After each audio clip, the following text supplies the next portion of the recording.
நம்மை சுற்றி சூழல் விழிப்புணர்வு செய்திகள்.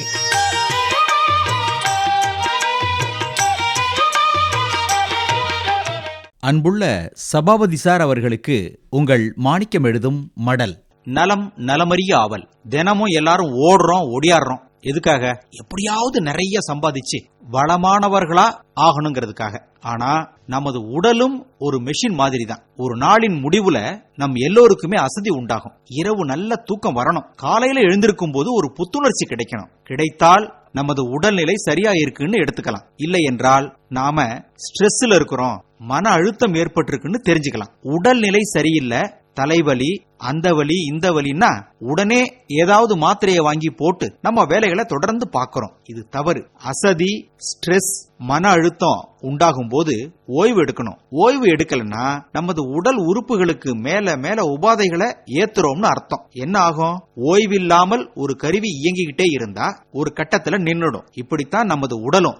சபாபதி சார், ஒரு பிரச்சனை நம் உடல், எண்ணம், உணர்வு, செயல் என்று எல்லாவற்றையும் பாதிக்கும். நினைவு திறனை போக்குதல், படிப்புல கவனம் செலுத்த முடியாம போறது பிள்ளைங்களுக்கு, நோய் எதிர்ப்பு சக்தி குறைபாடு, எலும்பின் அடர்த்தி குறைதல், உயர் ரத்த அழுத்தம், ரத்தத்துல கொழுப்பு அதிகரித்தல், இதய பிரச்சனைகள்னு எல்லாத்தையும் வரவழைக்க கூடியத நாம எப்படி எடுத்துக்கணும்? எவ்வளவு எச்சரிக்கையா இருக்கணும்? நம்மில் பலர் இத பத்தி நினைச்சு கூட பாக்குறது கிடையாது. நமது உடலின் எல்லா உறுப்புகளுக்கும் ஓய்வு தேவை.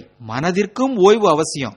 ஓய்வு என்பது உடலை சரி செய்து மறுபடியும் புத்துணர்ச்சியுடன் செயல்பட வைக்கும். மாறா அசதியா இருக்கும் போது ஓய்வெடுக்காம தொடர்ந்து நமது வேலைகளை செய்துகிட்டே இருந்தா உடலுக்கு நியாயமா கொடுக்க வேண்டிய ஓய்வை தரலன்னா பாதிப்பு எல்லாம் ஒன்னு சேர்ந்துரும். அப்புறம் அதிலிருந்து மீள முடியாத சூழல் உண்டாகும். அசதிய உடல் அளவில், மன அளவில், செயல் அளவில், உடலின் வளர்சிதை மாற்ற அளவில்னு 4 நிலைகள்ல கவனிக்கணும். உடல் அசதி இருக்கிறவங்க தங்கள் உணர்வுகளை கட்டுப்படுத்த முடியாமல் தூங்க கூட சிரமப்படுவாங்க. மனசுல அசதி இருக்கிறவங்க ஞாபக மறதி, பதற்றம், எதுலயும் ஆர்வம் இல்லாம இருப்பாங்க. உடம்புல அசதி உள்ளவர்கள் ஹார்மோன் பிரச்சனைகளாலும் கவனக்குறைவாலும் சிரமப்படுவாங்க. உடம்புல வளர்சிதை மாற்றத்தால் அசதி உள்ளவர்கள் செரிமானமின்மை, பசியின்மை, தூக்கமின்மை போன்றவற்றால் அவதிப்படுவாங்க. சபாபதி சார், இவ்வளவு பிரச்சனைகளையும் நம்ம உடம்புல ஏற்படுத்துறது கார்டிசால்ங்கிற ஹார்மோன் தான்.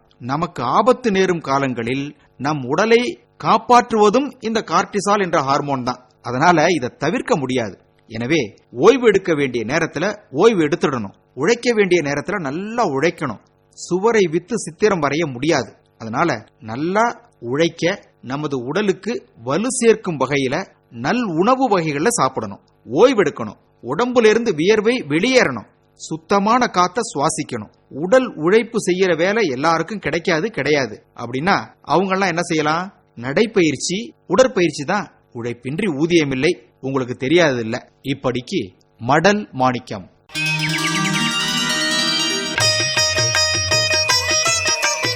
நம்மை சுற்றி சூழல் விழிப்புணர்வு செய்திகள் கேட்டீர்கள்.